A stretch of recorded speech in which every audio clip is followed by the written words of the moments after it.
Taupe is our lightest color, and Elise has her brow shaped very well, and the only thing I'm doing is just filling in. So as you can see, again, lightly.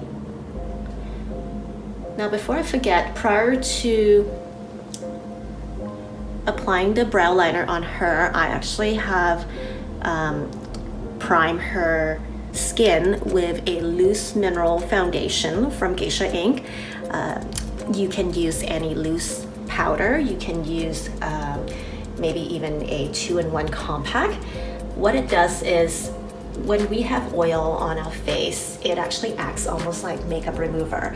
So if you think about, okay, I want my makeup to last, but I have an oilier palette to work with, it just doesn't stay on. And naturally our lashes produce this oil, or our lashes produce oil, and then our brow area also can be oily where we don't think about it. So it's all, you know, follicles.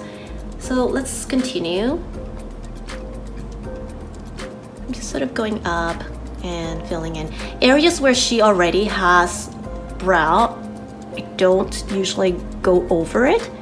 This is a day look, and you can kind of brush it up. I train my eyes to look at brows in more of a 3D angle, so I would look at it from the front, I look at it from the side, because sometimes, you know, when you take those photos and you say, oh, there's little holes in my brows that I haven't filled in. So to sort of train yourself, one of the tips is to look at your brow or even your eyeshadow in different lighting, different rooms of your home, and you'll be able to catch sometimes little oversized area that you're like, oh, okay, I should add just a little. So yeah, so that's what I'm doing right now. I'm just sort of looking and seeing which area that needs a little fill in. And if you wonder how far in do I go, her natural brow, I don't personally like to take brows in too closely, because then it really suggests a unibrow look. So where she has it is where I would like it. And one other tip I would like to share is how far out do I keep my my brows.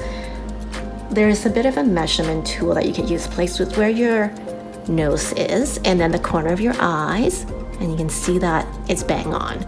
So her natural brow, like the tail of it, it's where it is. All I need to do was just to add a bit of color to it. So if you look at the difference between one brow versus the other,